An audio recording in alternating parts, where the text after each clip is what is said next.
Mon âme te bénit, mon âme te rend la gloire, la louange. Merci pour ta grâce, merci pour ta faveur. Prends contrôle par ton esprit et fais-nous du bien. Au nom suprême de Jésus, j'ai prié. Quelqu'un peut dire Amen. Amen. Quelqu'un peut bien dire Amen. Amen. Alléluia. Amen. Offrande d'acclamation à Jésus.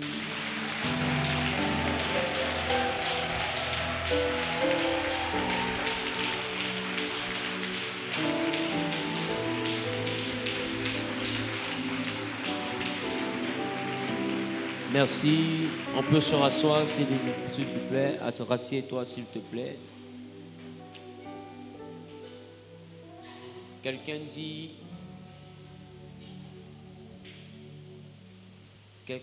Kéchef, enchantement, ou la sorcellerie. Le thème qui nous rassemble depuis hier, c'est comment, c'est ça? C'est ça? Comment détecter la présence d'un esprit dans ma vie et comment le chasser. Amen. Cas de la sorcellerie. Cas de la sorcellerie. Hier, j'ai donné une introduction et je prie que l'Éternel te donne la capacité de comprendre l'importance capitale de cette introduction. Hier, je vous ai fait comprendre que quand Dieu a créé, il était d'abord l'être suprême et après lui, il y avait le règne angélique. Et Dieu va engendrer, il va créer à son image un être qu'on appelle l'homme, qui a l'image et à la ressemblance de Dieu. Alléluia. Amen. Et le psaume chapitre 8, je crois, le verset 5, nous a fait comprendre quelque chose hier. Et hier, nous avons bien pu comprendre ce que nous nous apprêtons à lire là maintenant. Le psaume chapitre 8, verset 5 disait: Oui.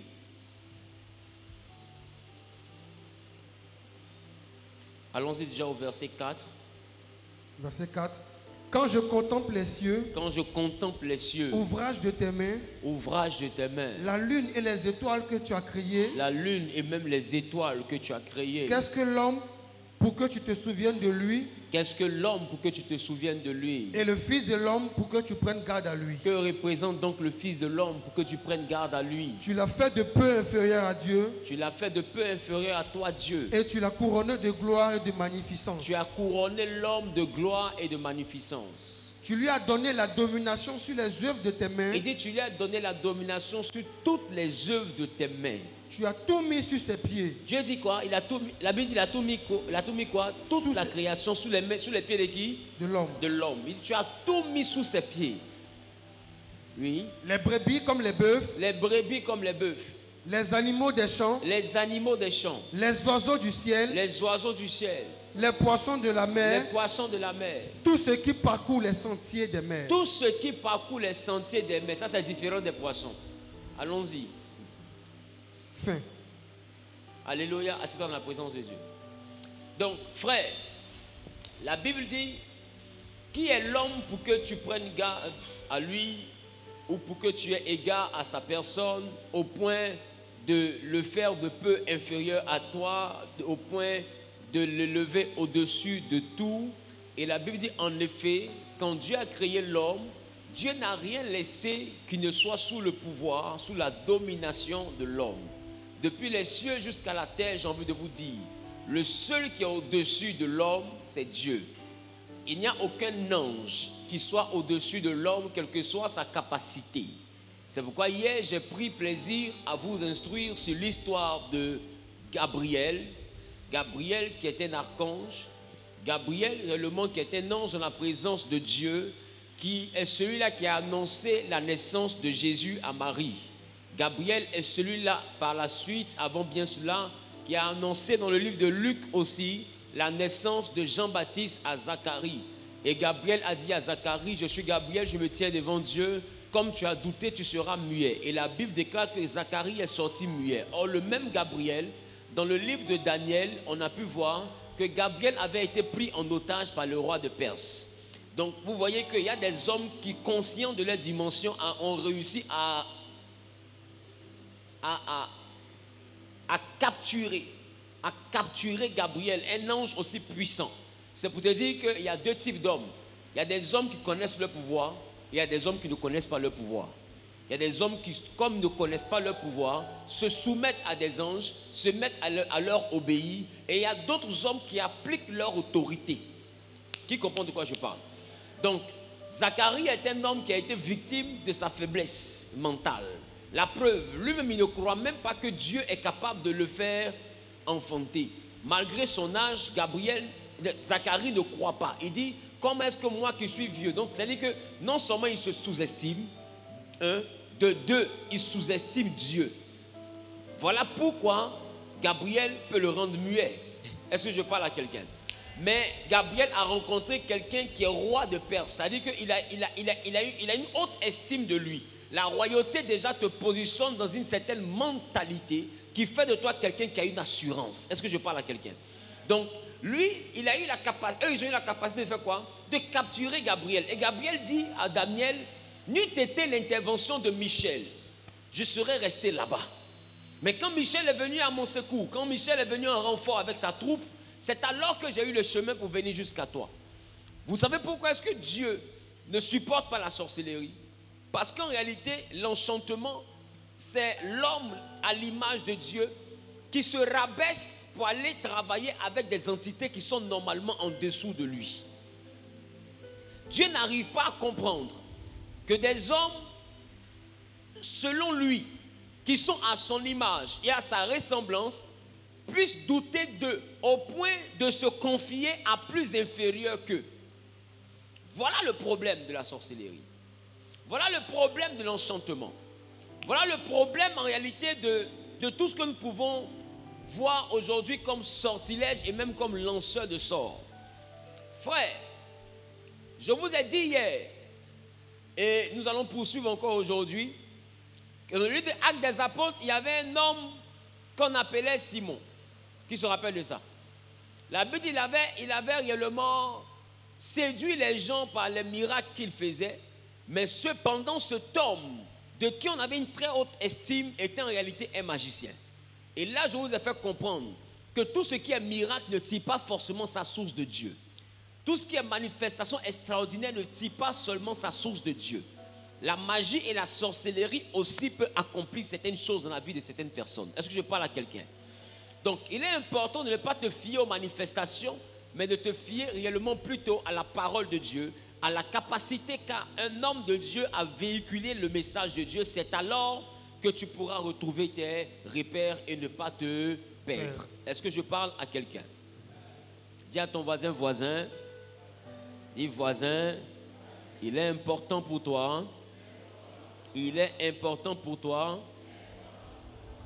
de monter dans la dimension des sachants. Il te faut connaître la parole de Dieu. Qui est d'accord avec ça? Qui est d'accord avec ça? Frère, aujourd'hui, je vais prendre le temps de développer mon message.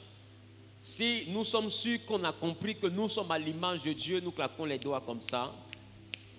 Et le fait d'être à l'image de Dieu ne nous autorise pas à nous mettre au niveau des anges. Amen. Parce que nous sommes déjà à l'image du plus grand de tous les grands. Je parle à quelqu'un. Donc il n'y a personne de semblable à l'homme. Amen. Et je vais te faire remarquer quelque chose. Il s'agit ici de l'homme avec grand H. Il ne s'agit pas d'abord du chrétien. Le roi de Perse qui a pris Gabriel en otage n'était pas un chrétien. C'est-à-dire que l'homme lui-même, en lui un morceau de Dieu. Vous devez accepter ça. Dieu a... Est-ce que je parle à quelqu'un? Dieu, quand il a formé l'homme, il a mis dans les narines de l'homme son esprit, un souffle de vie, qui est un morceau de lui, Dieu, qui fait que l'homme, en lui-même, a une capacité qui le rend supérieur. C'est pourquoi je vous dis, aucun esprit ne peut intervenir dans ta famille ou dans ta vie sans composer avec un homme. Est-ce que je parle à quelqu'un? La terre appartient aux hommes. La terre n'appartient pas aux démons. Avant également que le diable commence à agir, il a fallu d'abord qu'il envoie Ève à commettre une erreur pour avoir une porte. Et même dans ta famille, Satan ne peut pas frapper s'il n'a pas quelqu'un qui lui sert de relais. Aucun démon ne peut se manifester si préalablement il n'utilise pas un homme. C'est pourquoi, quand Pilate a dit à Jésus, tu es venu sur la terre, Jésus lui dit non, je ne suis pas venu, je suis né et je suis venu. Dis avec moi, je suis né et je suis venu. Je suis né et je suis J'ai bien venu. envie qu'on puisse lire cela. Qui veut qu'on puisse lire ça? Dis avec moi, je suis né et je suis venu. Et je suis venu. Donc Jésus refuse qu'on lui dise qu'il est Venu. Dis avec moi, il refuse qu'on lui dise qu'il est venu.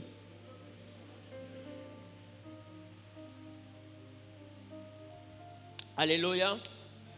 Alléluia. Allons-y rapidement dans le livre de Jean chapitre 18, le verset 37. Jean 18, 37. Jean 18, 37. Je lis la parole de Dieu. Pilate lui dit, tu es donc roi? Jésus répondit, tu le dis, je suis roi. Je suis né et je suis venu dans le monde pour rendre témoignage à la vérité. Écoutez, il dit, allons-y en Psaume 115, le verset 16. Vous voyez, gardez-moi le verset qui est ici à l'écran. Regardez ce que Jésus répond. Jésus dit, je suis né et je suis venu dans le monde. Vous savez pourquoi Jésus dit ça? Parce qu'il y a quelqu'un qui n'est pas né mais qui est venu dans le monde. Il s'appelle Satan. En Apocalypse chapitre 12, le verset 12, la Bible dit il a été précipité. Donc il est venu sous sa forme esprit. Il n'est pas venu avec un corps humain. Or la terre obéit à une règle. A capacité d'action et de dominer sur la terre que tous ceux qui sont passés par le canal de la naissance. La terre appartient à l'homme et au fils de l'homme. La terre n'appartient à aucun esprit. C'est nous qui donnons la capacité aux esprits d'agir. Aussi longtemps qu'un esprit n'a pas d'homme par qui passer, cet esprit-là est incapable d'action. Est-ce que je parle à quelqu'un? Est-ce que je parle à quelqu'un? Voilà pourquoi Jésus, pour pouvoir avoir le droit d'exercer son autorité sur la terre, il fallait d'abord qu'il connaisse le processus de la naissance. C'est pourquoi Dieu a cherché une femme qu'on appelle Marie. Et Gabriel va dire, je te salue Marie, mais en anglais, il dit congratulations, ce qui signifie félicitations Marie, parce que le choix a été porté sur toi. Bien aimé, je veux dire à quelqu'un, la naissance est cruciale dans le monde spirituel. Le fait que tu sois né te rend supérieur à toute entité qui opère sur la terre. Yes. C'est pourquoi je vous dis que ce n'est pas une affaire de chrétiens d'abord, c'est une affaire de droit de naissance. Dès l'instant que tu es né d'une femme, sorti du sein d'une femme, passé par les entrailles d'une femme, par la porte légale qui permet aux êtres invisibles de descendre sur la terre, c'est donc le ventre de la femme qui rend cela possible. Aussi longtemps que tu passes par là, tu as un droit légal d'action sur la terre, tu as un droit de domination sur la terre. Voilà pourquoi Jésus dit, et je veux qu'on puisse l'afficher encore, Jésus dit, je ne suis pas venu, je suis né et je suis venu. Dis avec moi, je suis né et je suis venu. Maintenant, le psaume 115, le verset 16, nous dit quoi? Les cieux sont les cieux de l'Éternel. On dit les cieux sont les cieux de l'Éternel. Mais il a donné la terre au Fils de l'homme. Mais il a donné la terre Au Fils de l'homme. Il a donné la terre. Mais les cieux sont les cieux de l'Éternel. La Bible dit, il fait du ciel des cieux son trône. Et de la terre quoi? Son marchepied. La Bible dit, la terre, il a donné ça au Fils de l'homme. Mais attends, quand on dit que quelqu'un est un fils, c'est qu'il est passé par quel processus? Non, la terre appartient à ceux qui ont un extrait de naissance. S'il y a une chose que tu veux prendre pour désarmer un démon dans ta vie, c'est d'abord la naissance. Il faut lui faire comprendre qu'il est étranger dans ce monde parce que le monde là appartient à ceux qui sont nés. S'il veut jamais agir dans ta vie, il faut d'abord qu'il te montre son extrait de naissance. S'il n'a pas d'extrait de naissance, il n'a pas le droit d'agir sur la terre.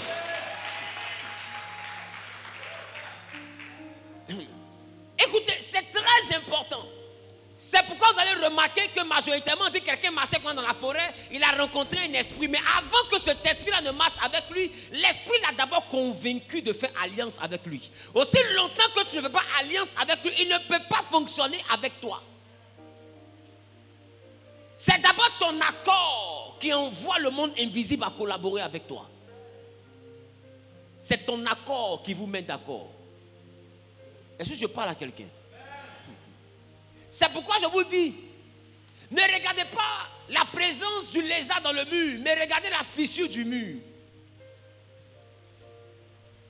Je reprends. Ne regardez pas la présence du lézard dans le mur, regardez l'état du mur. Parce que si le mur n'est pas fissuré, le lézard n'y habite pas. Vrai ou faux? Donc ce n'est pas le démon le problème, c'est toi le problème. S'il n'y a pas une porte qui est ouverte en toi, Satan n'opère pas dans ta vie. Je ne sais pas si je parle à quelqu'un. Je cherche le moyen de commencer. Donc, comprenez dans un premier temps qu'il n'est pas d'abord question de chrétienté. Il est question d'abord d'humanité. Le fait d'être un être humain te rend supérieur à tout ce que Dieu a créé. Je parle à quelqu'un. Dis avec moi, mon humanité me rend supérieur à toute créature. Parce que l'homme, l'humain, est la créature la plus puissante que Dieu n'a jamais créée. Dans le monde, que ce soit dans le monde visible comme dans le monde invisible. Tu sais pourquoi?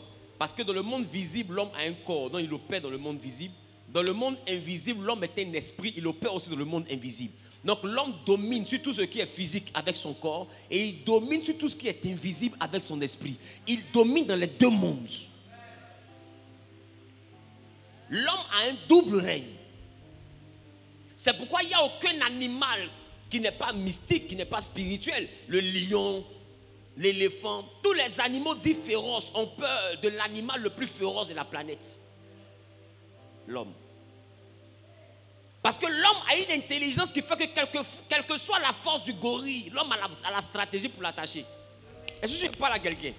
Quelle que soit la dimension de puissance du lion, l'homme a la capacité de le tuer et puis de prendre sa peau pour faire chaussure.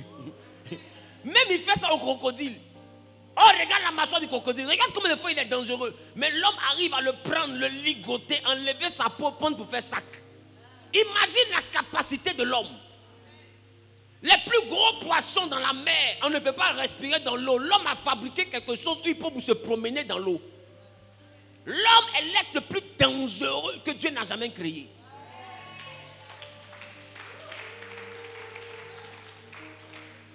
J'ai déjà vu un oiseau s'envoler seul. À la limite avec son petit dans ses serres. Mais je n'ai jamais vu les oiseaux s'envoler en groupe dans une même machine. Ils s'envolent seuls. Mais l'homme peut faire s'envoler 300 personnes, 400 personnes ensemble. L'homme a une dimension extraordinaire. Il n'a pas d'aile. Mais il arrive à voler. Il y a quelque chose que vous devez comprendre. Il n'y a pas d'égal à l'homme dans tout ce qui est création. Je ne parle pas d'abord du chrétien. Je parle de l'homme. Est-ce que je parle à quelqu'un? Maintenant, hier, on a vu une chose sur laquelle je vais m'appuyer pour rentrer dans mon message. Dis avec ma pasteur, rentre dans le message là. Le verset a dit une chose, en Nombre, le chapitre 23, le verset 23. Nombre 23, 23 nous dit quoi? Nombre 23, 23 dit: l'enchantement ne peut rien contre Jacob, ni la divination contre Israël. Il dit l'enchantement ne peut rien contre Jacob. Dis avec moi, l'enchantement ne peut rien contre Jacob. Et hier, je vous ai fait comprendre que Jacob est le petit-fils d'Abraham. Amen. Jacob est le petit-fils d'Abraham. Mais avant d'arriver à Jacob, la Bible dit que quand Dieu a créé l'homme à son image, Dieu a dit à l'homme, domine et sois puissant, assujetti. C'est ça? C'est ça? Donc ça veut dire que tout être humain a une puissance en lui. Tout être humain a une puissance qui opère en lui. Le fait que tu sois homme, il y a une puissance qui opère en toi. Tu peux la mettre à la disposition de la lumière, tout comme tu peux la mettre à la disposition des ténèbres. Mais sache qu'il n'y a pas un être humain sur la terre qui vit sans puissance. De la même manière qu'au caméléon a été donné une puissance pour changer de couleur, au cheval a été donné une puissance pour courir vite, au gorille a été donné une puissance pour aller de branche en branche, il a l'agilité dans les arbres. Aux oiseaux a été donné la capacité de voler, aux poissons la capacité de nager. À l'homme aussi a été donné une capacité qui est d'être comme Dieu. L'homme aussi a une puissance. Voilà pourquoi vous allez remarquer avec moi que Dieu a créé pendant 6 jours. Le 7e jour, il s'est reposé. Mais bizarrement, après le 7e jour, je n'ai plus vu Dieu recréer quelque chose. Dieu a arrêté de créer au 6e jour. Et le 7e jour est passé. Le 8e jour est venu. Le 9e jour, jusqu'à aujourd'hui, on est en l'an 2023. Et je n'ai pas vu Dieu recréer quelque chose. Vous savez pourquoi? Parce que le 6e jour, Dieu avait créé un nouveau créateur. Puisque Dieu a créé le nouveau créateur, ce n'est plus son rôle de créer. C'est à celui qui l'a créé de créer. C'est au créateur qui l'a fait exister de créer. Donc ce créateur a vu que quand il y a la foule, il n'arrive pas à parler pour que tout le monde entende. Ce créateur a inventé le micro. Ce créateur a inventé les baffes. Ce créateur a vu qu'on ne peut pas aller facilement d'Abidjan à Korogo. Ce créateur a inventé les cars. Comme aller en Europe, ce créateur que Dieu a créé a inventé l'avion. Même pour aller sur Mars, ce créateur a inventé la fusée. Vous voyez que ce n'est pas Dieu qui a créé, c'est la capacité qu'il a donnée à ce créateur-là qui a créé les autres choses. Je vais t'envoyer à réaliser que l'homme est à l'image et à la ressemblance de Dieu. Tel Dieu crée, tel l'homme crée. Il y a une chose que Dieu n'a pas permis à l'homme de créer, c'est la vie. Voilà pourquoi, pour fabriquer la femme, pendant que Adam existait déjà, Dieu a permis que Adam dorme. Parce que si Adam ne dormait pas, il aurait su avec quoi on met quelqu'un, on donne la vie à quelqu'un.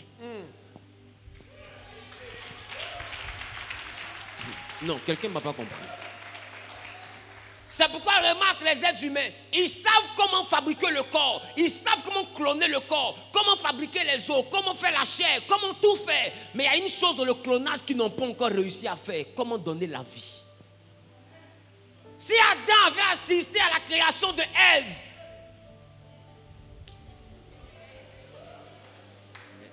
l'homme allait fabriquer l'homme. Mais quand l'homme ne peut pas fabriquer l'homme, aujourd'hui ils ont créé une intelligence artificielle parce qu'ils veulent que la création se rapproche le plus possible de l'homme. Ce qui échappe à ce créateur, c'est comment créer son semblable. C'est la seule chose qui lui échappe jusqu'à présent. Et Dieu a caché ce mystère pour que l'homme comprenne qu'il est juste à l'image du créateur. Sinon, il n'est pas le créateur.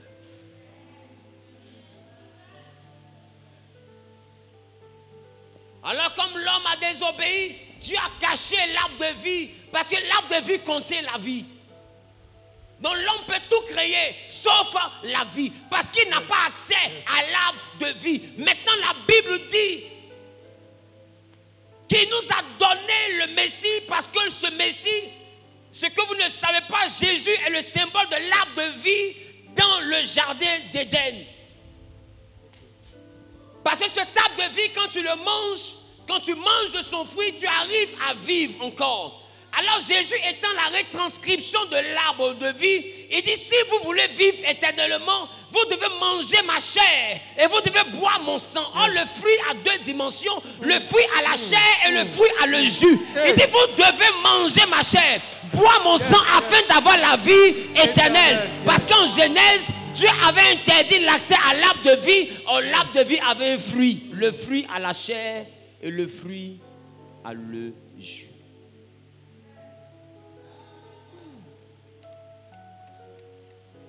Yes. Nombre 23, 23, il dit, l'ange l'enchantement ne peut rien contre Jacob. Jacob, c'est la version voleur d'Israël. La version où Israël est un supplanteur. Où il se déguise pour prendre la bénédiction de l'autre. La dimension où Jacob demande le droit d'aînesse quand son frère lui demande juste un repas. C'est la version malhonnête d'Israël. Mais la Bible dit, à cause du fait que Jacob se soit retrouvé dans une alliance d'Abraham, la divination, l'enchantement ne peut rien contre lui. Maintenant qu'il est en règle avec Dieu et qu'on ne l'appelle plus Jacob, parce que écoutez-moi bien, Jacob était béni d'Isaac, mais Jacob n'était pas béni de Dieu.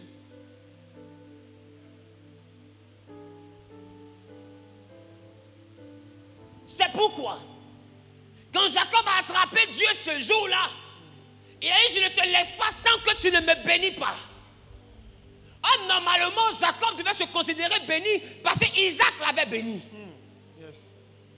Il y a la bénédiction de tes parents, il y a la bénédiction de Dieu. Okay. Tes parents peuvent te bénir, mais si Dieu ne t'a pas béni, il dit, je ne te laisse pas tant que tu ne me bénis pas. Mais bizarrement, quand Dieu décide de bénir cet homme, il lui dit, comment t'appelles-tu? Il dit, on m'appelle Jacob, ça signifie supplanteur. Il dit, désormais on t'appellera plus Jacob, mais on t'appellera Israël. Et en Exode, Dieu dit à Moïse, dis à Pharaon de laisser partir mon peuple Israël. Israël est mon premier-né. Donc Israël et puis Jacob, là, ça fait deux. Il dit, je ne connais pas Jacob. Moi, celui que moi j'ai mis au monde, là, il s'appelle Israël. Celui que Isaac a mis au monde, Il s'appelle Jacob. Yes.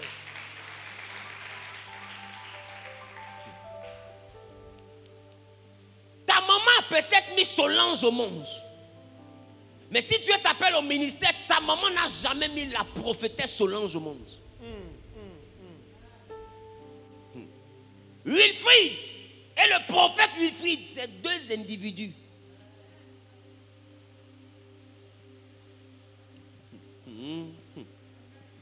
Donc il dit, celui que moi j'ai mis au monde, on l'appelle Israël.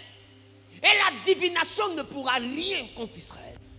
Je veux dire à quelqu'un, quand tu es dans la présence de Dieu, rassure-toi d'une chose. Tu as la capacité. Et j'ai envie de te dire, Dieu ne regarde pas ta perfection dans un premier temps. Il ne regarde pas ta sainteté dans un premier temps. Je veux qu'ensemble nous puissions lire ce qui me permettra de poursuivre mon propos. Genèse chapitre 15, le verset 16. Genèse chapitre 15, le verset 16. Genèse chapitre 15, verset 16. À la 4e génération, ils reviendront ici, car l'iniquité des Amoréens n'est pas encore à son comble. Quand le soleil fut couché, il eut une obscurité profonde.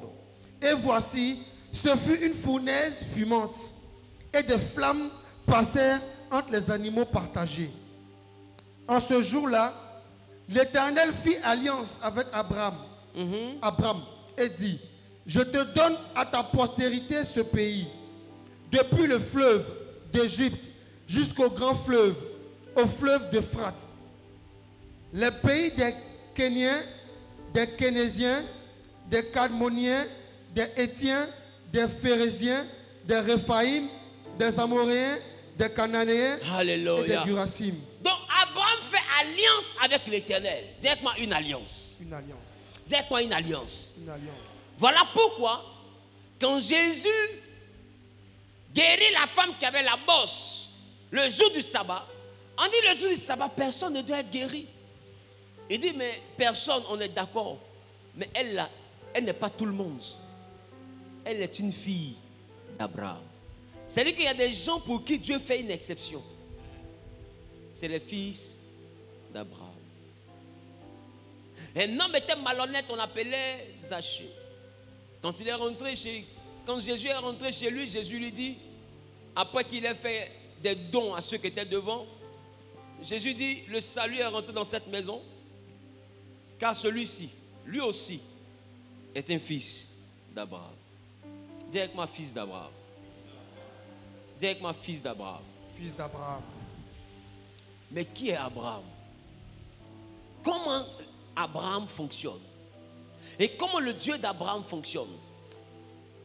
Je vois des personnes courir après quelque chose qu'ils ne vont jamais atteindre. Je vois des personnes se lamenter, pleurer, se disqualifier à cause de quelque chose qu'ils ne vont jamais atteindre. Tu sais c'est quoi cette chose-là? La perfection. Je veux même te choquer. Dieu ne s'attend pas à ce que tu sois parfait.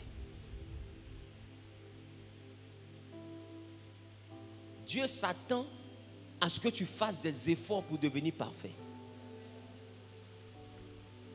Il sait que tu ne vas jamais réussir. Mais il veut te voir essayer. Voilà pourquoi il dit 7 fois le juste tombe. Tu ne peux jamais réussir la perfection. La perfection est la chose qui distingue Dieu de nous. C'est la chose qui fait que Dieu est Dieu. Si tu es parfait, tu es l'égal de Dieu. J'ai envie de vous dire une chose. Dieu a échoué en Genèse. Vous savez comment? Dieu a échoué en Genèse, mon frère, quand il a fabriqué un homme, un être à son image et à sa ressemblance. Parce qu'il est impossible à une créature d'être à l'image et à la ressemblance de Dieu. Aucune créature ne peut vraiment ressembler à Dieu. Aucune créature ne peut être comme Dieu. Ça a échoué. Il a fait ça avec Adam. Ça a échoué. Après il dit, j'ai trouvé un homme qui me craint. Il s'appelle Noé, qui est différent des autres. Je vais faire un nouveau monde avec lui. Parce que lui, il a des vertus. Noé est venu au monde.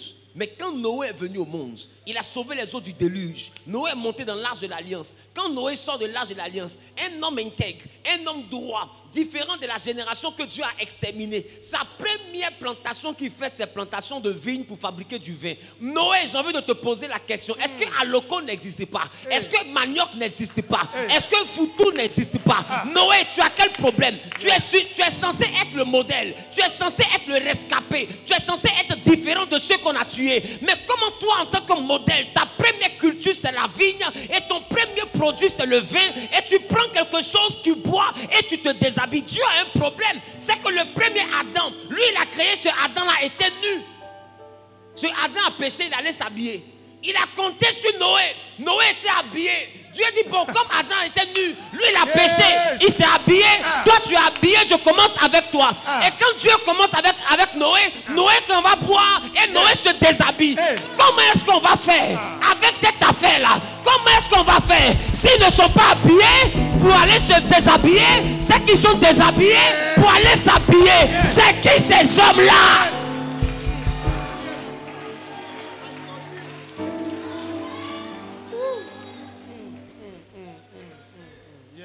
C'est qui ces hommes-là? C'est pourquoi les hommes sont fabriqués de sorte à ce que si l'autre ment, il y a un autre qui vole. Si l'autre vole, que lui, il ne ment pas, c'est que l'autre qui est là-bas, là, lui, il cherche femme de son camarade. Si lui, il ne cherche pas femme, c'est que celui qui est là-bas, il est corrompu. S'il n'est pas corrompu, c'est que celle qui est là-bas, elle aime pas l'arbre. Chacun a quelque chose de différent.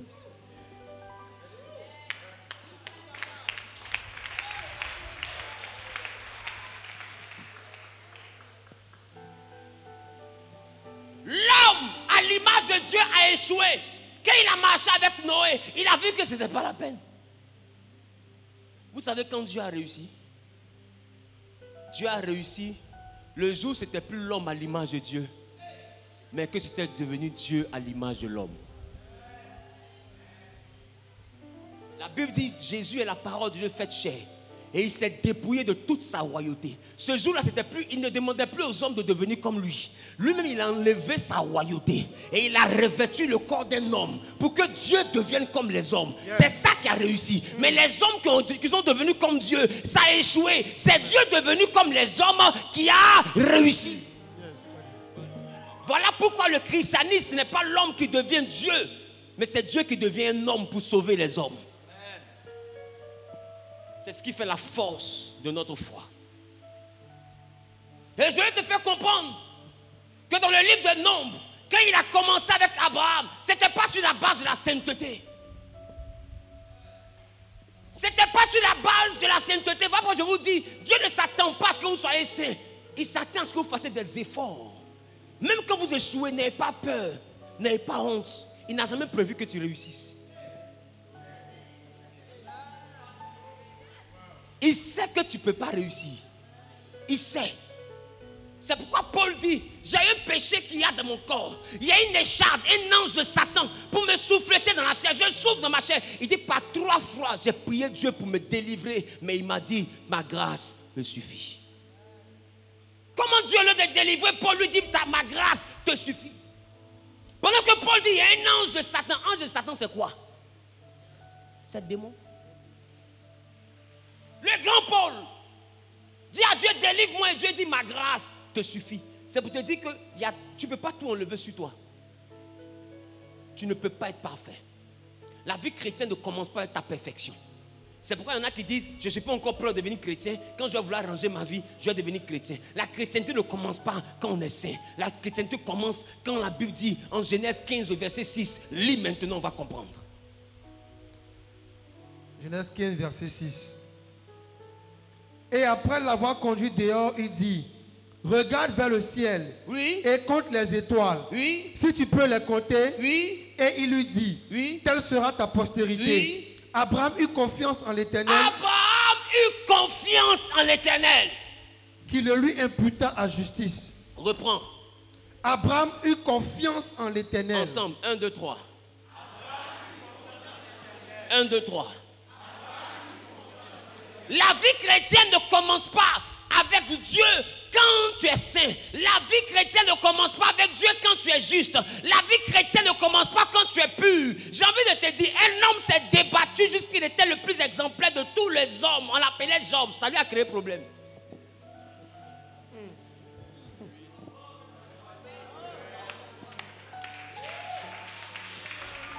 Il a tout fait. La Bible dit qu'il était intègre, droit, craignant Dieu, se détournant du mal. Ça veut dire que cet homme était l'excellence. Mais son excellence a fait que le problème est venu dans sa vie. Tous ceux qui n'étaient pas intègres et droits, les enfants étaient vivants. Et ils étaient en paix. Le seul qui a fait des efforts pour être intègre, droit, qui craignait Dieu, qui s'est détourné du mal, il a réussi. Ça lui a envoyé problème. 1, ses enfants sont morts. 2, ses champs brûlés. 3, il a eu ulcère. 4, il a failli même sauter la vie. Sa femme dit, maudit Dieu, meurs. Il dit, jamais. Qu'est-ce que Job a fait? Il a juste commis l'erreur de s'avancer vers Dieu. Intègre, droit, craignant Dieu. J'ai envie de te dire, si tu réussis le test de la perfection, tu seras en compétition plus avec le diable.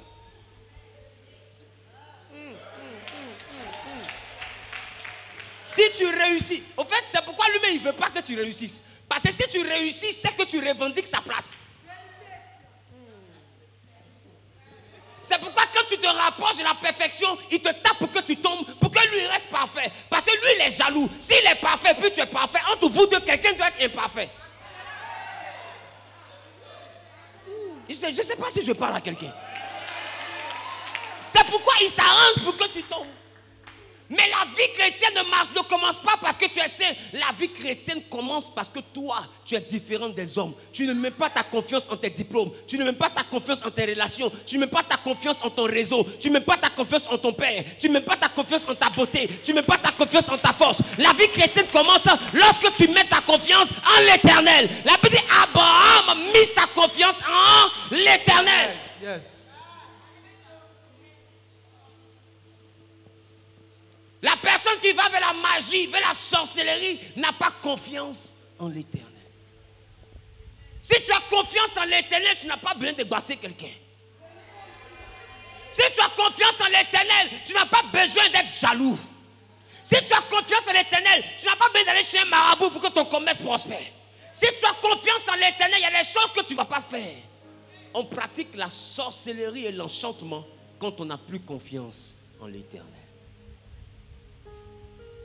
Et quand tu n'as pas confiance en l'Éternel, tu n'attends pas ce que l'Éternel veut te donner. Tu te fabriques un bonheur.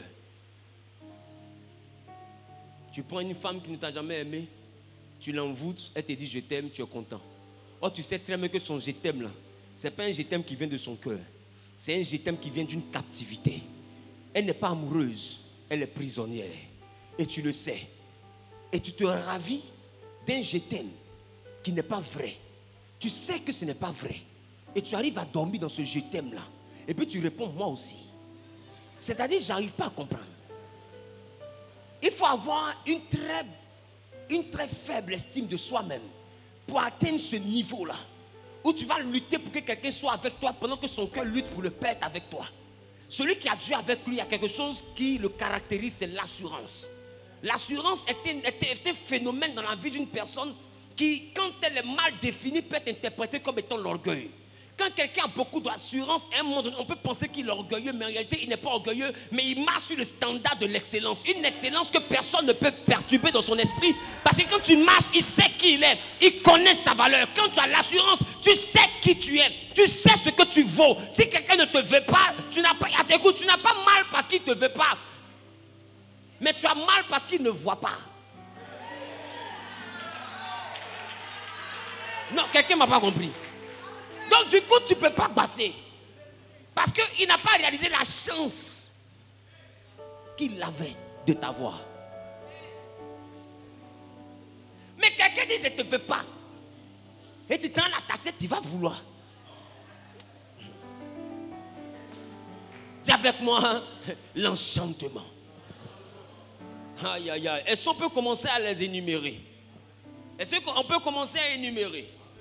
Est-ce qu'on peut commencer à énumérer? Donc je vais te faire comprendre que notre marche avec Dieu commence parce que nous avons confiance en l'Éternel. Dis à ton voisin, est-ce que tu as confiance en l'Éternel? Dis voisin, est-ce que toi tu as confiance en l'Éternel? Tu peux venir à l'église, mais si tu n'as pas confiance en l'Éternel, tu n'es pas chrétien. La confiance en l'Éternel, c'est la foi. La Bible dit, oh, sans la foi, oh, sans la foi, il est impossible d'être agréable à Dieu. Oh, sans la foi, il est impossible d'être sans la foi. Il est impossible d'être agréable à Dieu. Dis avec moi, sans la foi. Donc, c'est-à-dire que tu peux venir à l'église, mais si tu n'as pas la foi, tu n'es pas agréable à Dieu. La foi, c'est la confiance que tu places en l'Éternel. C'est pourquoi je veux dire à quelqu'un, fais des efforts pour quitter cette vie que tu vis. Mais si tu échoues, ne te condamne pas. Relève-toi et puis avance. Réessaie encore. Si tu échoues, demande pardon à Dieu. Et puis recommence. Et marche. Va toujours en train de conquérir le but. Cherche à plaire à Dieu. Même si tu échoues, ce n'est pas grave. Ton humanité s'est peut-être exprimée. Mais ne te condamne pas. D'autres disent non, comme je n'arrive pas à faire ceci, donc je laisse la foi. Écoute-moi. Tous ceux qui sont dans la foi n'ont jamais réussi ce que toi tu n'as pas réussi. Tous ceux qui sont dans la foi n'ont jamais réussi ce que toi tu n'as pas réussi. Tu voulais être saint, mais tous ceux dans la foi qui sont dans la foi n'ont pas réussi à être saints. Les plus grands pasteurs que tu vois n'ont pas réussi à être saints. Mais ils ont réussi à mettre leur confiance en l'Éternel. C'est ça qui fait la différence entre nous et les autres.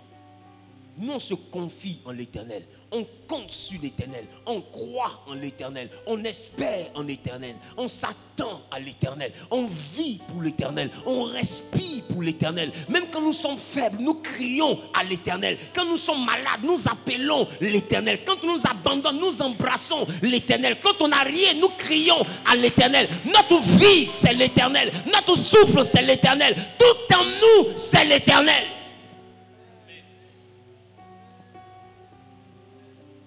Ce n'est pas une affaire d'abord de sainteté.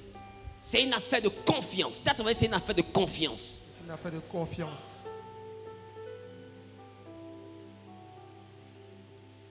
Tu es digne qu'on te loue. Tu es digne qu'on te loue.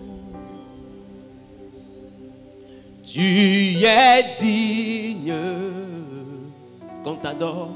qu'on t'adore. Tu es digne.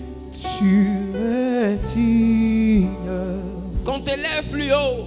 Qu'on t'élève plus haut, Jésus. Tu es digne. Tu es digne. Qu'on te loue. Qu'on te loue. Tu es digne. Tu es digne. Qu'on t'élève. Qu'on t'élève plus haut, Seigneur. Tu es digne. Tu es digne. Tu es digne. Papa. Qu'on te loue. Rabbi, tu es digne. Tu es digne. Qu'on t'élève plus haut. Qu'on t'élève plus haut, Seigneur. Alléluia. Tu es digne. Dis avec moi, il est digne. Qu'on te loue.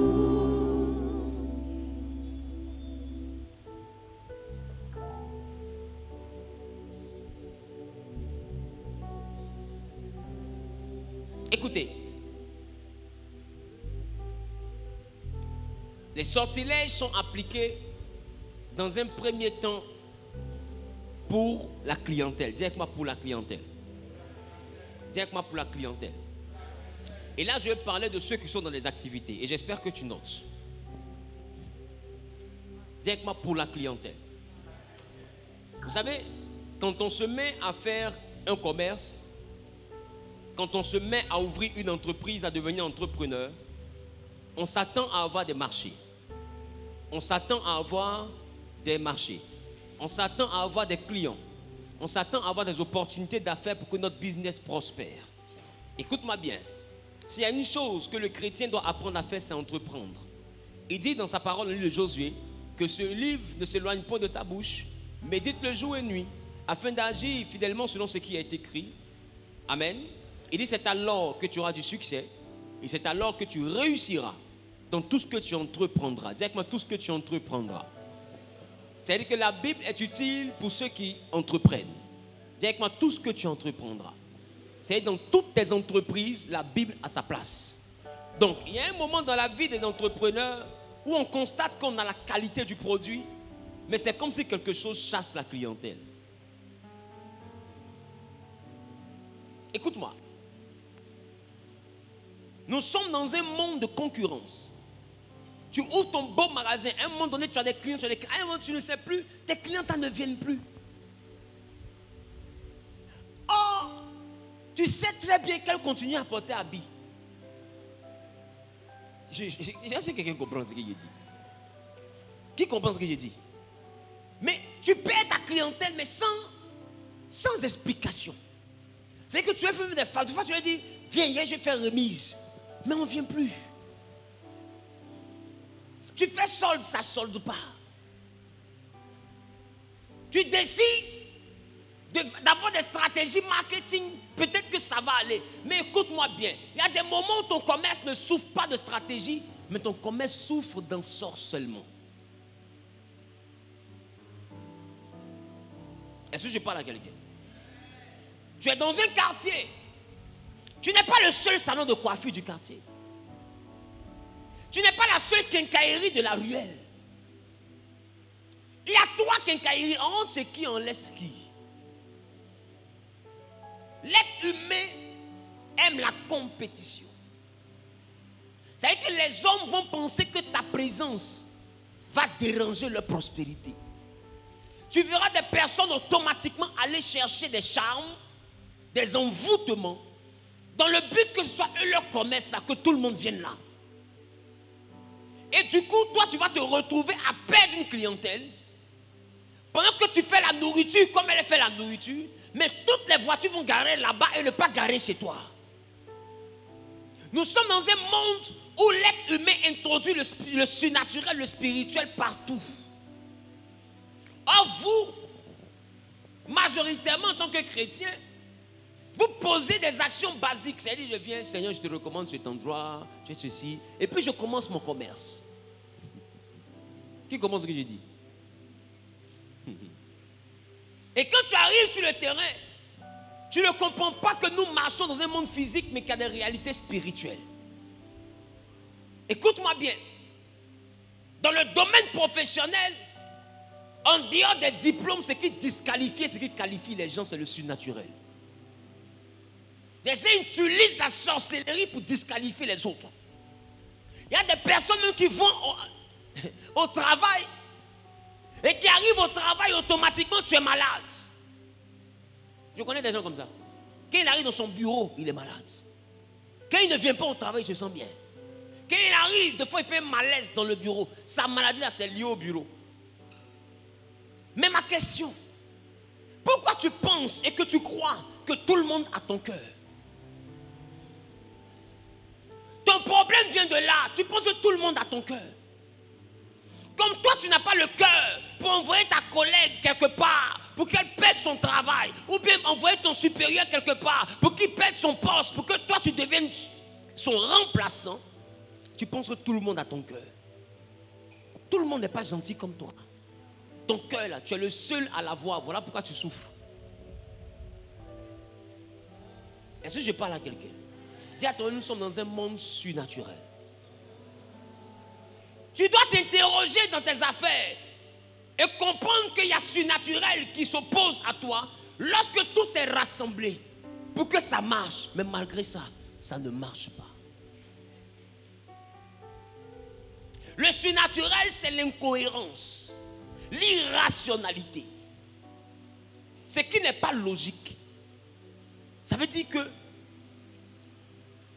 logiquement, si ta quincaillerie est là, qu'il y a des chantiers là, c'est où on va venir payer les câbles et tout. C'est chez toi, non? Mais tous ceux qui sont là, ils traversent ton magasin. Ils traversent la route. Ils dépassent l'autre quartier. Là, puis ils sont payés là-bas. Là. En quoi c'est logique?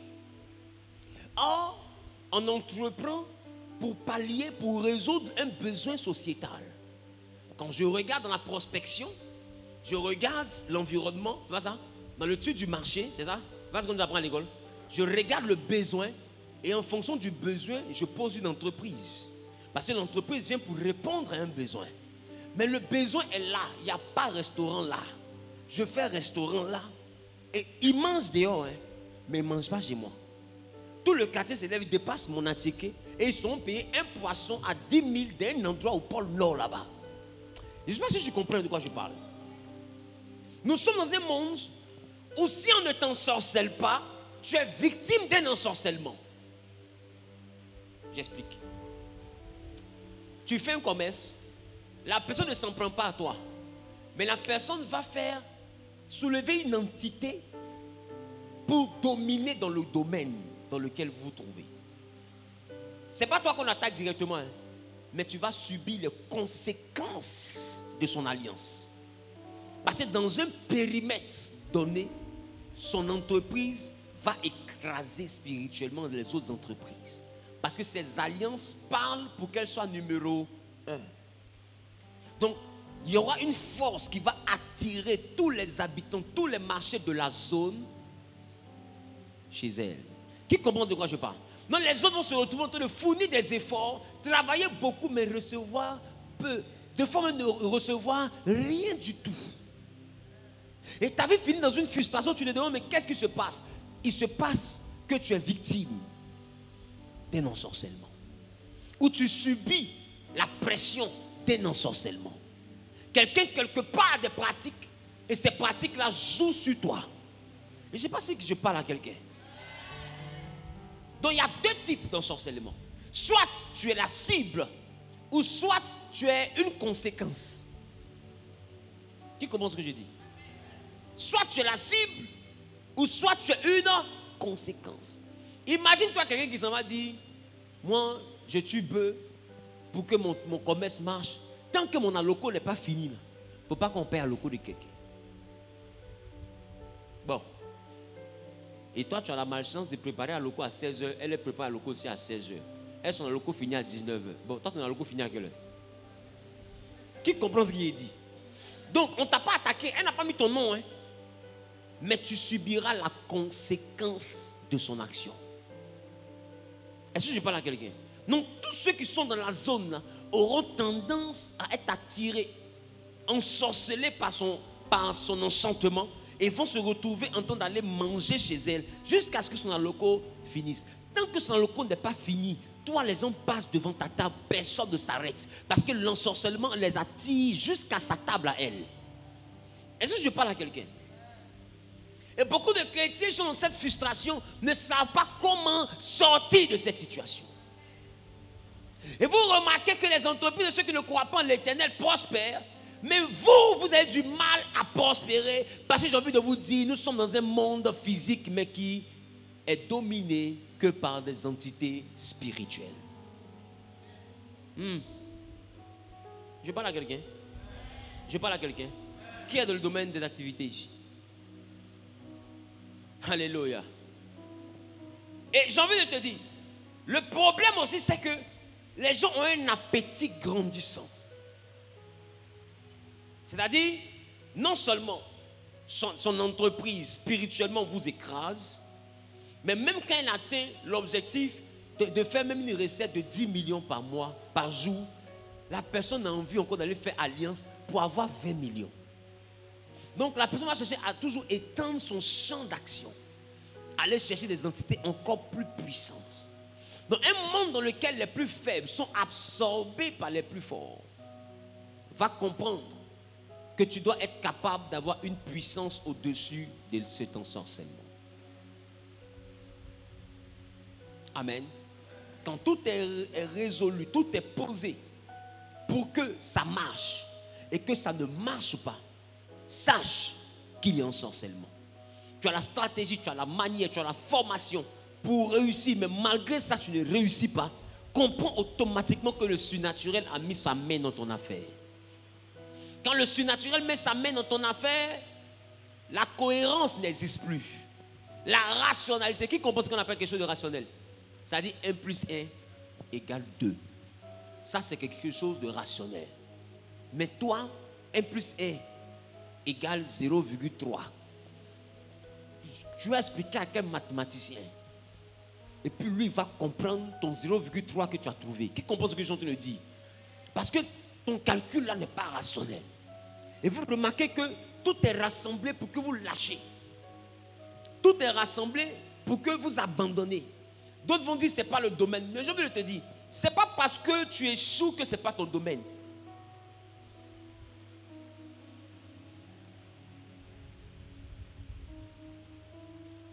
On peut y aller. Dis à ton frère, soit parce que tu échoues que ce n'est pas ton domaine. Regarde ce que Paul dit. Il dit, j'ai combattu le bon combat. Ça veut dire que c'est le combat de sa destinée. Ta destinée aussi engendre des combats. Tu peux être dans ton domaine et puis te retrouver face à des combats mystiques. Donc, ce n'est pas le domaine qui t'empêche d'avoir le combat. Le domaine aussi a ses combats. Donc, tu peux être dans quelque chose, dans une activité qui est prévue te faire réussir, mais en même temps, il y a des combats qui se lèvent. Tu dois être capable de réussir à combattre ces bons combats. Je parle à quelqu'un. Je parle à quelqu'un. Donc, il y a les combats que tu as quand tu n'es pas dans ton domaine. Il y a les combats que tu as quand tu es dans ton domaine. Les combats de ton domaine sont appelés les bons combats. Mais dans tous les cas, tu auras des combats. Et la magie aujourd'hui est utilisée presque partout. Dans les commerces, dans les entreprises, dans les petites structures. Même ceux qui ont des tabliers, ont des Nancy. Qui comprend ce que je dis? C'est-à-dire que les gens ne font rien simplement. Alors s'il y a une chose que je vais t'envoyer à comprendre, il te faut travailler pour ne plus faire aussi les choses. J'ai pas entendu. Pour ne plus faire les choses simplement. Sinon, ta vie sera remplie de frustration parce que ce monde dans lequel nous sommes n'est pas un monde simple. Et aujourd'hui, vous êtes déçus. Vous ne comprenez pas parce que vous travaillez beaucoup, mais vous recevez peu. Dis à ton voisin, il y a eu trop de simplicité dans ton affaire. Dis à ton voisin, tu as été trop léger. léger. Dis voisin, Voisin, tu as été trop léger. tu as été trop léger. Dis voisin, Voisin, tu as été trop léger. tu as été trop léger. Je parle à quelqu'un. Yes, Daddy. Quelqu'un est là. Yes. Deuxième point que je veux toucher. Dis avec moi les sortilèges de prospérité.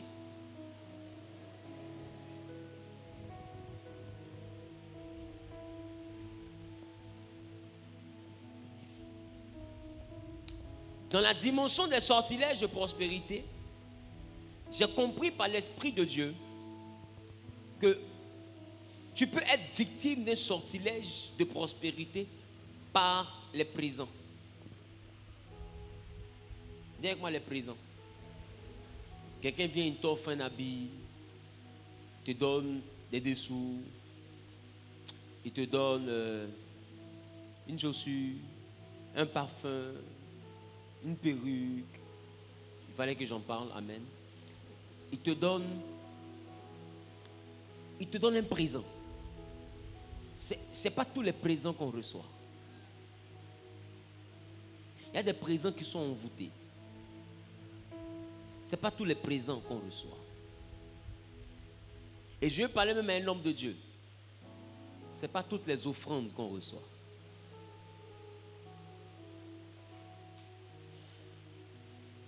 Ce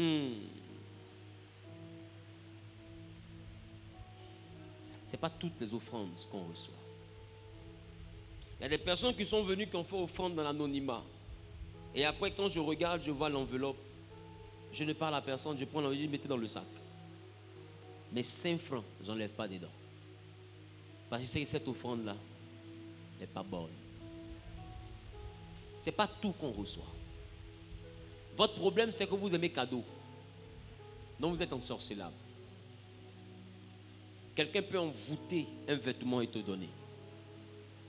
Et ça, je vais parler aussi à ceux qui sont friands de prêter leurs effets. Tu portes ta robe, ta camarade vient prendre ta robe pour aller en soirée. Après ça, elle va laver, elle va revenir avec ton ami. Écoute-moi très bien. Tout ce qui est financier opère avec l'âme. Il y a différentes manières de rentrer en contact avec l'âme d'une personne. Quelqu'un peut rentrer en contact avec ton âme par tes cheveux. Il faut écrire. Quelqu'un peut rentrer en contact avec ton âme par tes ongles. C'est pourquoi derrière les instituts de beauté, les pédicures, manicures, il y a beaucoup d'agents du diable à l'intérieur. Et si vous savez qu'il y a des gens qui vont acheter les restes, je le dis parce que j'ai ma fille qui est dans le domaine à qui les gens venaient proposer ça. Une dame vient et elle achète les cheveux qui restent, les ongles, les pieds râpés. Bon, ma question, quand les gens vont prendre les organes chez les morts, là, c'est quoi ils prennent? Ce n'est pas les ongles, ce n'est pas les mêmes choses. Hein? Ce n'est pas sur toi aussi. Mais est-ce que tu sais qu'il y a des endroits où tu laisses ça volontairement?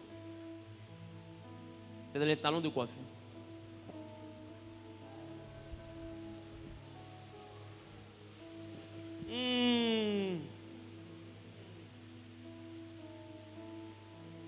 Je tente de le prier un jour et Dieu me dit, le niveau où je t'envoie, ne laisse plus tout le monde avoir accès à tes cheveux. Est-ce que vous savez que c'est moi-même que je me coiffe? Dieu m'a interdit d'aller chez un coiffeur. Il dit, coiffe-toi toi-même. Parce que pour ceux qui ne savent pas, l'énergie d'une personne aussi est dans ses cheveux. Bref, laissez-moi aller avec vous. Allons-y. On peut y aller. Donc, dites-moi les ongles. Les cheveux. On se comprend? On se comprend? La sueur. C'est-à-dire les objets portés.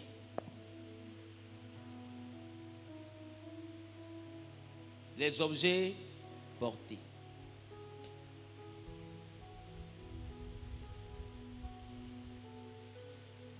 C'est pourquoi il faut faire attention à ce que tu donnes aux gens. Si tu donnes un vêtement, tu dois d'abord prier, donner le vêtement et ne plus le reprendre. Il y a des esprits, des fois, qui viennent voler vos objets. Je t'explique. Comme tu n'es pas spirituel, tu ne peux pas comprendre ce que je dis. Je t'explique. Est-ce que il ne vous est jamais arrivé, des fois tu as envie de porter un soutien, ou un dessous, ou un t-shirt, ou une chaussure, tu vois un pied, tu ne vois pas le deuxième pied. Tu secoues la maison, tu renverses la maison. La chaussure n'est pas là, le dessous n'est pas là. 3 jours, 4 jours, 5 jours après, tu viens. Un endroit où tu as regardé, c'est déposé. Et comme tu n'es pas spirituel, tu prends, tu portes.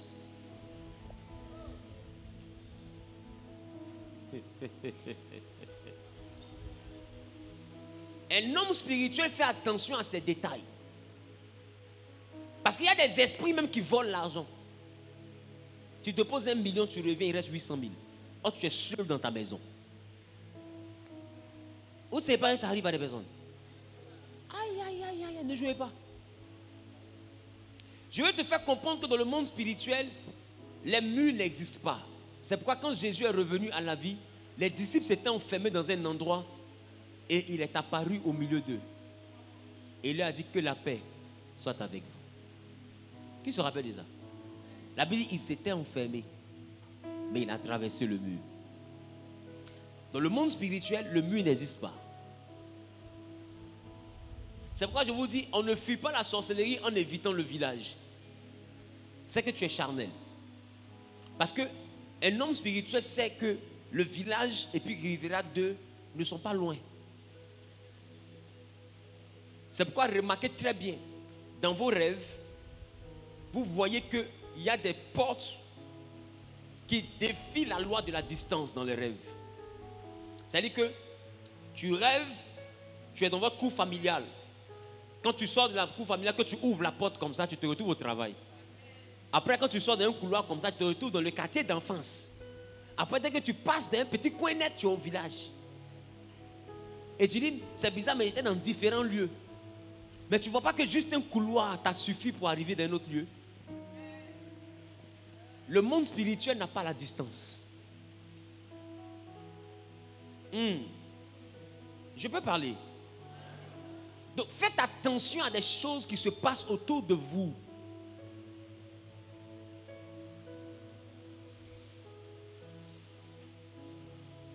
Amen.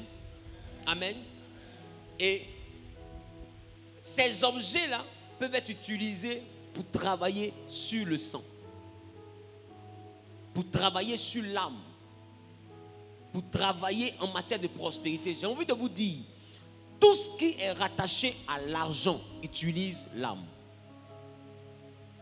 Il dit, je souhaite que tu prospères comme prospère l'état de l'âme. La prospérité est liée à l'âme. Si quelqu'un veut être prospère dans le monde mystique, il faut qu'il ait accès à une âme.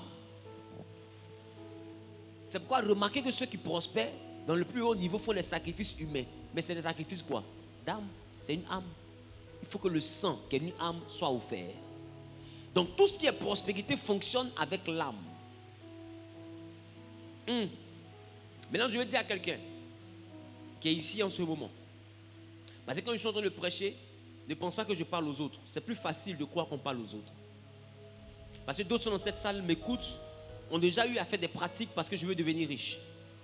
À la fin, je vais laisser un numéro de téléphone, tout le monde va écrire. Papa, ça là, il y a des affaires. On sort comment? Mais j'ai envie de te dire, ce n'est pas parce que tu as fait que ça n'a pas marché que tu n'es pas lié.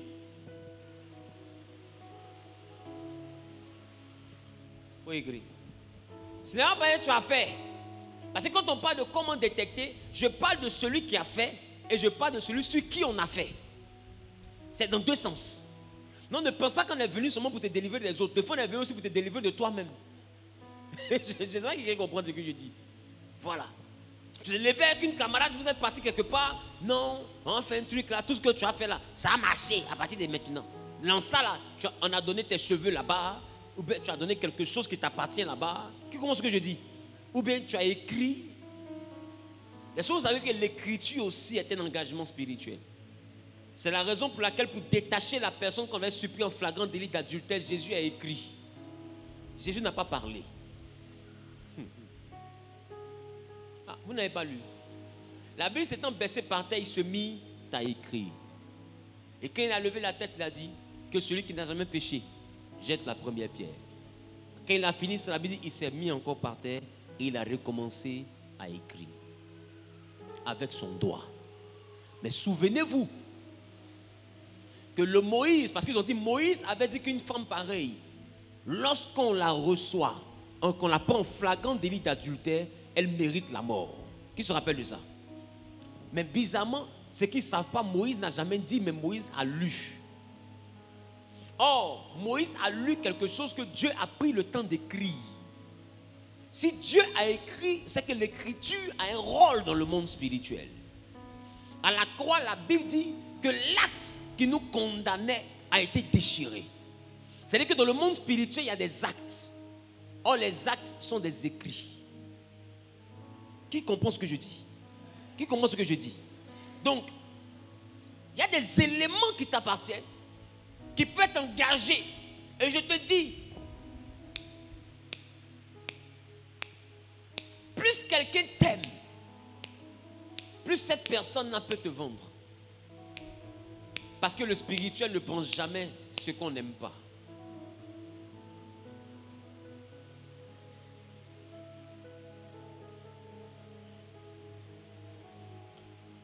Je reprends. Celle-là, c'est ma CP. Là, c'est mon ami. Tout le monde peut faire ça, sauf lui. Écoute-moi. Le spirituel ne pense jamais ce que tu n'aimes pas. Quand Dieu a demandé le sacrifice à Abraham, Dieu a précisé, donne-moi ton fils, ton unique, celui que tu aimes. L'amour est un point sacrificiel. Il faut écrire. C'est pourquoi il est dangereux d'avoir des personnes que tu aimes et qui t'aiment. Vous êtes liés par un amour fort, pendant que la personne est rattachée encore au monde des ténèbres. C'est-à-dire qu'il va encore chez les marabouts, et toi tu es chrétien, et il est encore ton ami intime. Fais attention. Parce que cet amour-là est un point qui fait que tu es sacrifiable. Parce qu'on ne va jamais lui demander quelque chose qu'il n'aime pas.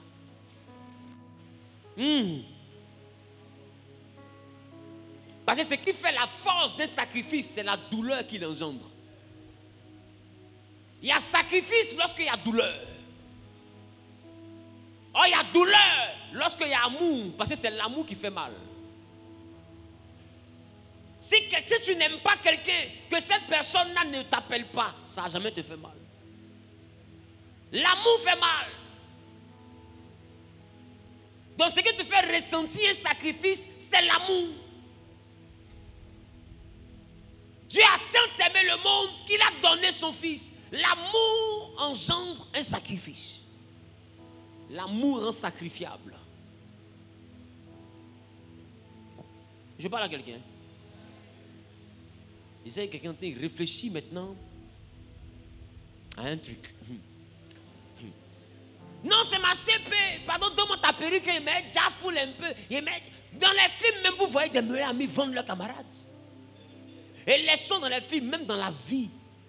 Pour quelqu'un qui couche avec sa mère et qui épile sa mère dans sa partie intime, il prend le amène de sa mère pour aller faire des choses occultes. À sa propre mère, il fait ça. C'est toi, il va louper.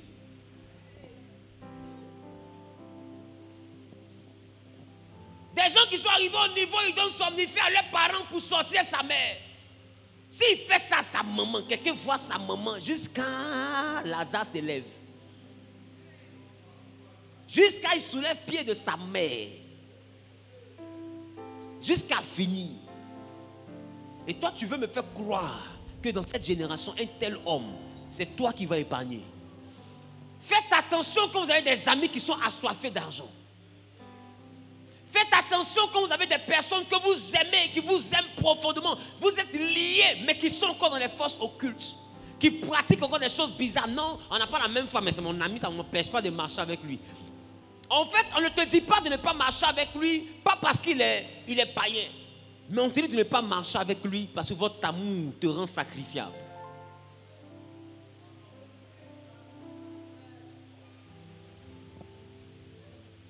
Tu te vas te lier à un païen. Lui croit encore aux choses traditionnelles. Non, il faut tuer ceci pour réussir. Il faut faire cela pour réussir. Il est encore dans cette logique. Et toi, c'est l'homme de ta vie. C'est que toi, ta vie ne t'intéresse pas au fait. Ne sais-tu pas que celui qui donne un poulet, un jour va donner un mouton?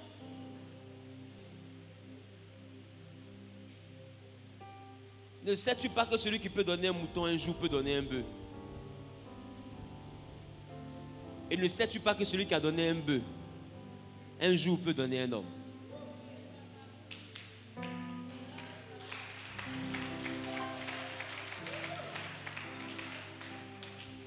Il faut veiller sur tes amitiés. C'est pourquoi la crainte de Dieu doit être un pilier fondamental pour que tu te mettes avec quelqu'un. Fais attention. Fais attention. Ma question, les gens qu'on retrouve morts dans les résidences, dans les résidences meublées, les cadavres qu'on trouve souvent, ces cadavres sont retrouvés là-bas au nom de quoi?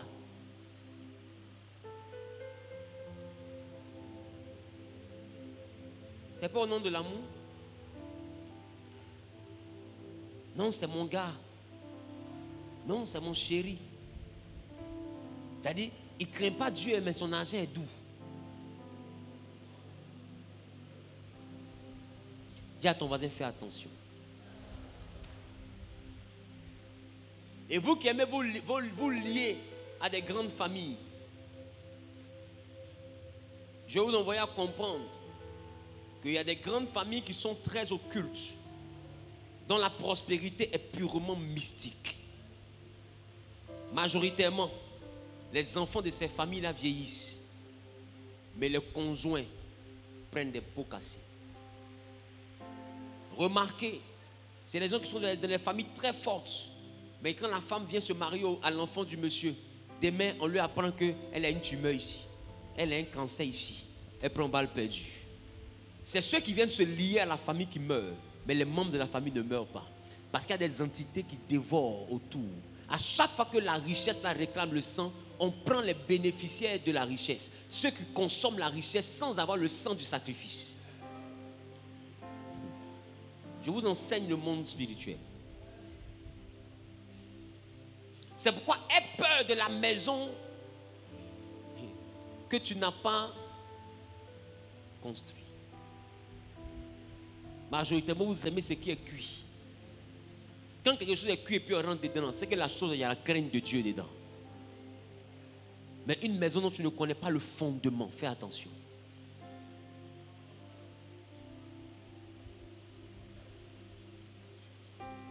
Je connais quelqu'un qui a reçu une grosse offrande, il est dans le ministère, une grosse offrande d'une personnalité. Quand il est revenu, il a rendu témoignage partout, mais aujourd'hui il est devenu l'homme de lui-même. Son ministère s'est éteint. Parce que l'offrande a été utile pour l'absorber. Faites attention. C'est pourquoi remarquez, quand Abraham a eu la victoire, Abraham a rencontré le roi de Sodome. Et le roi de Sodome lui dit, garde les hommes, garde les biens et donne-moi les hommes. Abraham lui dit, je ne prendrai rien de ce qui est à toi. Pour ne pas que tu dises, demain j'ai enrichi Abraham. Parce que le fait de prendre quelque chose qui appartient à Sodome, spirituellement tu lui dois. La Bible dit, celui qui donne, reçoit. Il t'a donné l'argent, mais qu'est-ce qu'il reçoit? C'est bête de croire que celui qui te donne l'argent est bête. Deux fois, c'est toi qui es le bête. Je reprends. C'est bête de croire que celui que tu appelles le gawa là est bête. Des fois, c'est toi qui es bête. Par exemple, tu reçois 100 000 et ton âme produit 15 millions. Des fois, c'est toi, le mouton de l'histoire. Voilà pourquoi la Bible dit il y a donc plus de bonheur à donner qu'à recevoir. Parce que celui qui reçoit donne quelque chose qu'il n'a pas voulu donner. J'ai déjà enseigné ça sur le mystère, le danger de recevoir. Allez voir sur YouTube, vous allez comprendre. Donc, il y a les sortilèges de prospérité. Il est quelle heure? À 21h00, on termine. Il est quelle heure? 21h03. Alors, on a fini. Les gars, on respecte l'heure. Quoi ça? Non, il y a des frères qui habitent loin. Amen.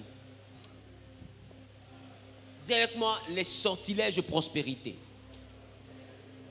Donc, il faut faire attention à tout ce qui concerne tes effets personnels.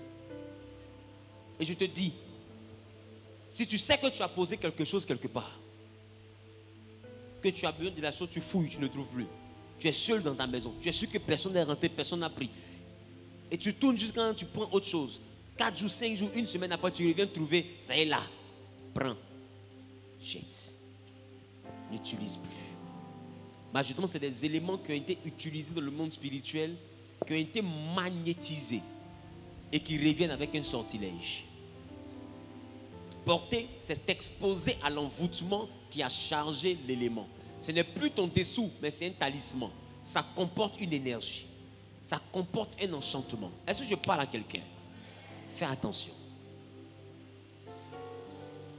Ton éponge, fais attention. Tes effets personnels, éponge, dessous, etc. Fais attention.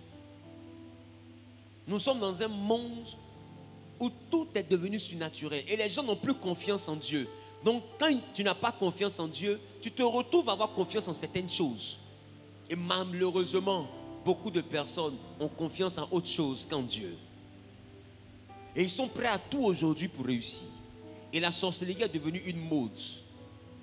Faites attention.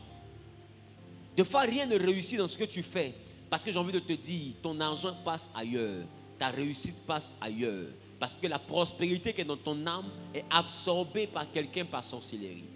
Il y en a qui viennent sortir avec toi pour se lier à ton âme parce que le sexe unit deux âmes. Voilà pourquoi quand quelqu'un couche avec quelqu'un ou bien quand deux personnes s'aiment, on les appelle âmes sœurs. Et puisque la prospérité est dans l'âme, celui qui se lie à ton âme se lie à ton degré de prospérité. Il faut écrire. Et c'est pourquoi Dieu te demande de te sanctifier, de vivre dans la crainte de l'Éternel. Parce que quand tu vas d'homme en homme ou de femme en femme, ce n'est pas à Dieu que tu fais du mal, c'est à ton âme que tu fais du mal. Tu fais courir des risques de vampirisme à ton âme. Des gens peuvent absorber la prospérité qui est dans ton âme. Des gens peuvent troquer, transférer la gloire qui est dans ton âme. Et après, tu te retrouves avec une âme appauvrie, une âme asséchée. Et quelqu'un prospère. Donc du coup, tu es belle, tu es beau, tu es intelligent, mais tout ce que tu fais ne marche plus. Parce que quelqu'un t'a vampirisé. Donc tu peux être victime de sortilèges en termes de prospérité de plusieurs manières. Par ton désordre de ta vie personnelle, par le fait que tu aies pris part. Tu t'es levé toi-même pour aller faire un médicament pour vouloir faire ceci. Qui comprend ce que je dis? Ou bien quelqu'un a pris tes éléments personnels pour aller travailler contre toi. Tout ça sont des éléments de sorcellerie. Est-ce que je parle à quelqu'un? Quelqu'un m'a écouté? Quelqu'un m'a bien écouté? Quand tu quittes ici, demain, il faut prier pour réclamer la délivrance. J'ai envie de te dire, il n'y a pas d'homme sur la terre que Dieu fait venir sur la terre qui n'a pas la prospérité en lui. Mais la prospérité est comme une chaîne qui est sur ton cou, que tu peux perdre facilement à Jamais Mirador. Qui commence à dire? La prospérité est comme une montre de grande valeur à ton poignet que tu peux perdre facilement à Bobo de Reraï. C'est-à-dire qu'il y a des braqueurs qui vont t'arracher ta montre. Et le diable est appelé un voleur. C'est l'ancêtre spirituel des braqueurs. Le diable ne te vole pas ton salaire, il te vole ton étoile. Donc beaucoup parmi vous, vous ne prospérez pas parce qu'ils ont pris quelque chose dans votre âme. Ils ont volé l'âme. Et beaucoup sont victimes de sortilèges. Écoute-moi bien. Par tes éléments qui t'appartiennent, ils peuvent un transfert d'étoiles. On peut prendre ta grâce mystiquement et la donner à quelqu'un. Écoute-moi très bien. Rien qu'un repas a fait qu'Ésaü a perdu le droit d'aînesse. Un repas mangé a fait transfert de grâce. Donc c'est pour te dire que quelqu'un peut se connecter à la gloire de ton âme rien que par des choses que toi tu banalises. Non, c'est ma camarade qui veut porter mon habit. Non, etc., etc. Et la personne prend parce qu'elle a un problème avec ta chance. Tout te réussit. Tout ce que tu fais marche. Tout le monde te veut. Tu as des grandes personnalités qui te connaissent. Elle est jalouse de ça. Ta vie va bien. Tu es déjà chez toi tranquillement, petit mari, tout. Tu as un équilibre. Jalousie de cela. Et écoute-moi bien. Dans le monde spirituel, il peut y avoir transfert de grâce. Et depuis le transfert de grâce, toi, ta vie commence à dégringoler. Tout se gâte. Mais tu constateras plus tard que la personne qui est à côté de toi, pendant que toi, tu es en train de descendre, elle va commencer à monter. Je suis en train de dire à quelqu'un qui est en train de m'écouter, vous êtes des fois victime de quelque chose que vous ne connaissez pas.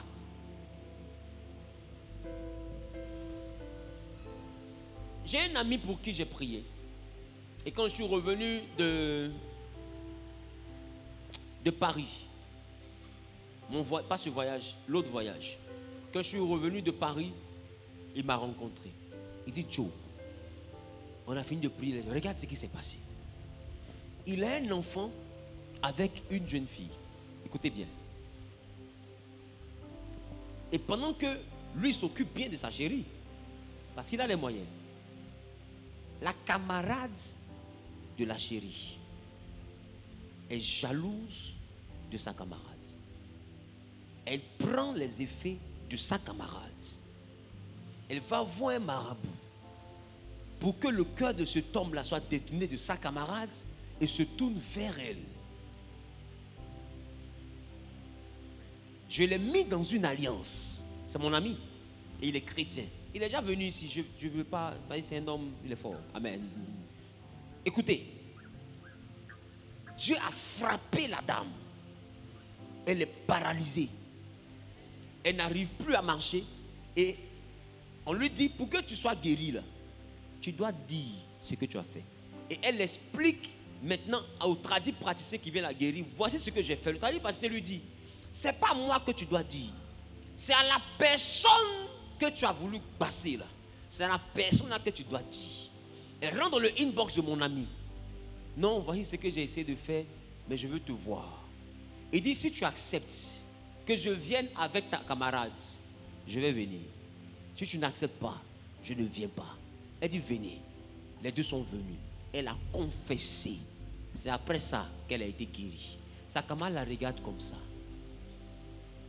Mon ami, je te dis, c'est quelque chose qui ne fait pas un mois. Mon voyage avant ce dernier voyage, il m'a regardé, il dit, Joe, ton affaire de Dieu là, c'est réel. Il regarde sa chérie et puis il dit, lui là, c'est mon ami, hein. Mais quand il commence son affaire de Dieu là, il le respecte. Dans son affaire de Dieu, c'est mon père spirituel. Et puis on rit. Écoutez-moi bien. Le monde dans lequel nous sommes est un monde d'apparence. Les gens rient, mais ce sont des loups.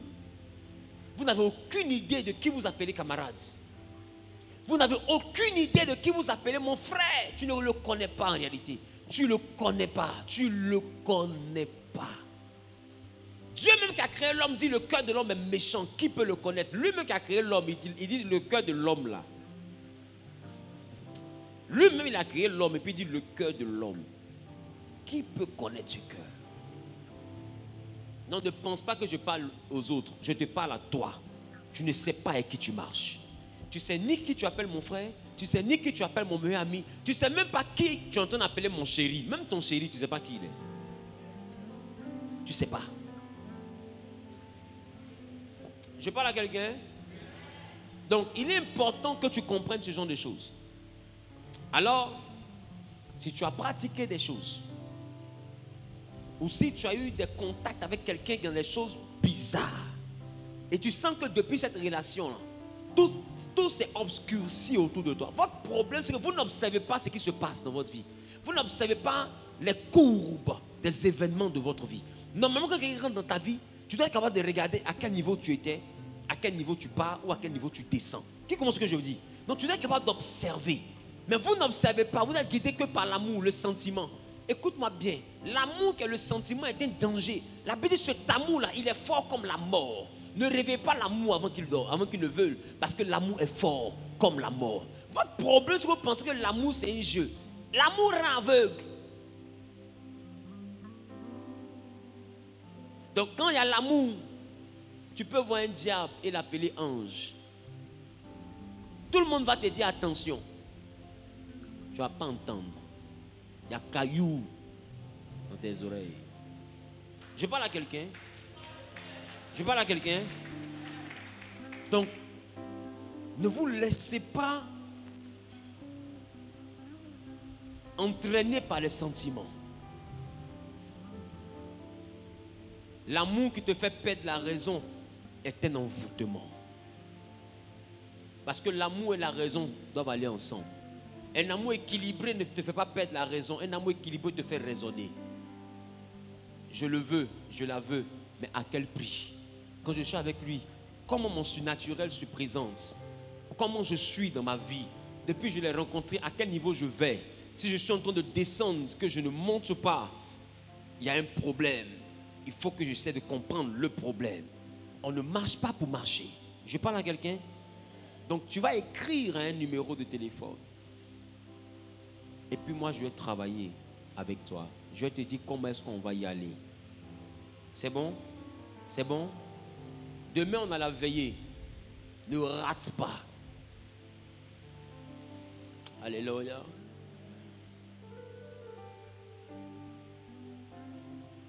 Prends le plus 225. 05 05 05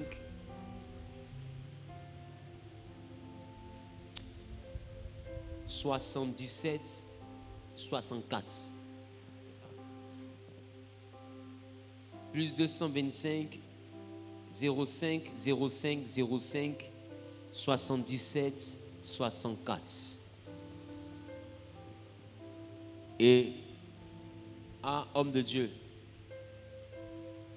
moi là, je me suis déjà levé pour aller dans tel endroit parce que je voulais que mon commerce marche. J'ai fait un truc pour avoir des clients. Homme de Dieu, j'ai besoin de délivrance. Je suis allé là-bas parce que je veux devenir riche. J'ai besoin de délivrance.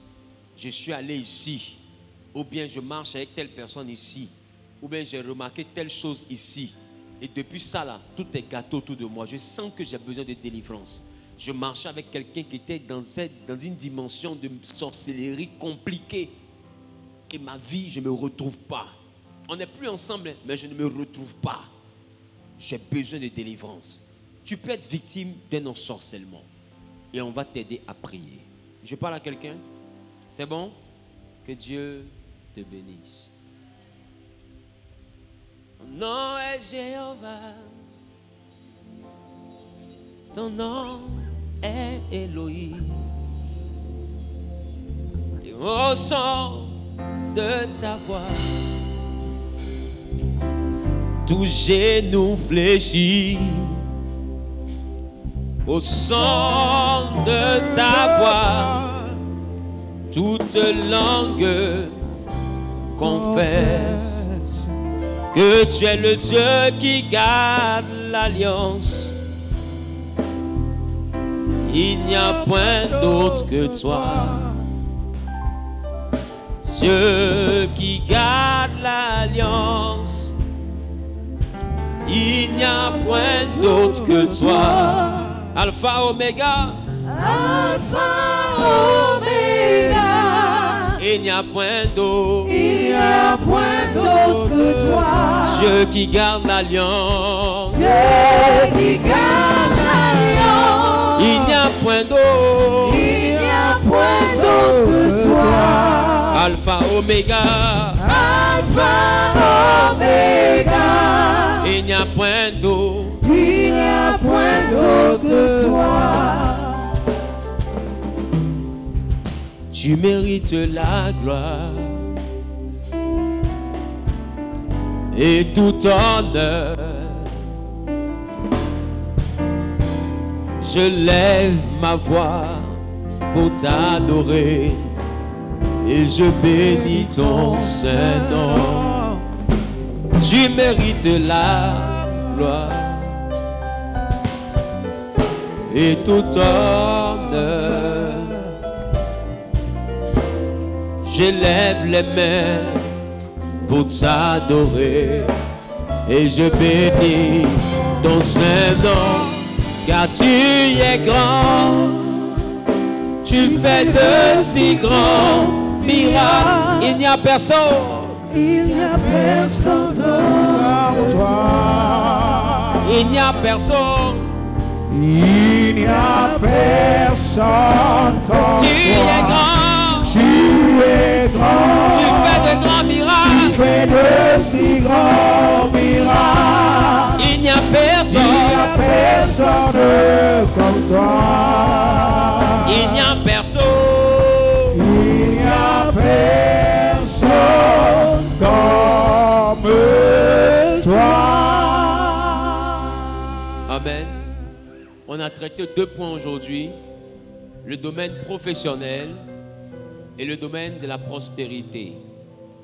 Tu es dans une activité, tu sens que ce que tu fais là, tout est rassemblé pour que tu marches, pour que ça marche. Mais tu sens qu'il y a une main invisible qui se met dans ton affaire. Tu sens qu'il y a une compétition. Des fois, la compétition est clairement déclarée. L'adversité est clairement définie. Ce n'est même pas ambigu. Tu sais que ta société, puis la société qui est en face là, vous êtes en guerre. Tu le sais. Qui comprend ce que je dis? Et sur les marchés, vous vous battez. Physiquement, il y a la guerre. Mais il faut comprendre que chacun va partir voir sa divinité pour faire la même guerre. Je parle à quelqu'un. Donc, il est important, toi qui as des activités et qui me regardes, tu fais un commerce, ça ne marche pas. Tu as ouvert quelque chose. Tu sais que ton produit est excellent.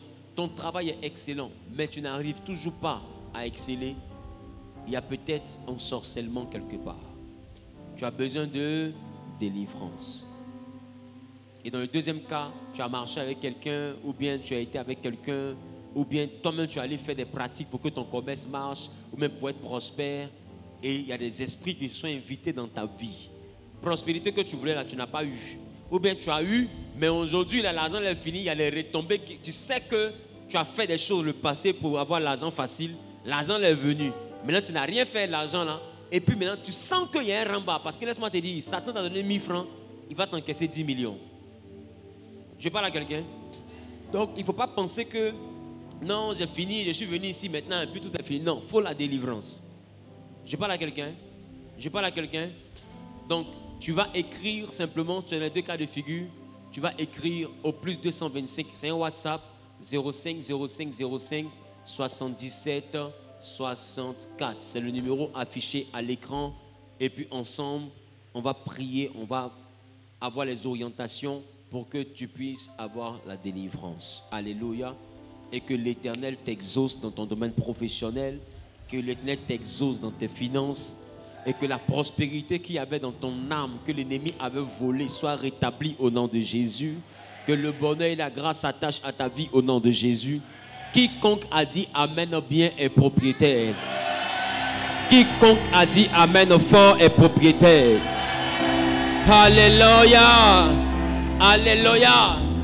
Que Dieu vous bénisse. Je déclare votre retour béni au nom de Jésus. Je déclare votre vie bénie au nom de Jésus.